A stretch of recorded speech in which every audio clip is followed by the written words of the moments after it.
నమస్కారం ఈటీవీ 360కి స్వాగతం ముందుగా ప్రధానాంశాలు వచ్చే ఎన్నికల్లో భాజపాకు గుణపాఠం తప్పదు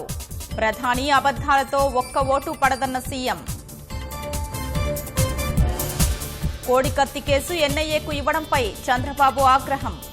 జగన్కు సహకరించేందుకేనని కేంద్రంపై ధ్వజం 60% మంది కొత్త వారినే పోటీకి పెడతాం జనసేన అభ్యర్థులపై పవన్ కళ్యాణ్ ప్రకటన గుంటూరులో తెదేపా భాజపా కార్యకర్తల ఘర్షణ సీఎం వాహన శ్రేణిని అడ్డుకున్న ఘటనపై బాహాబాహి కేరళలో కొనసాగుతున్న ఉద్రిక్త పరిస్థితులు హింసకు పాల్పడిన 3,000 మందికి పైగా అరెస్టు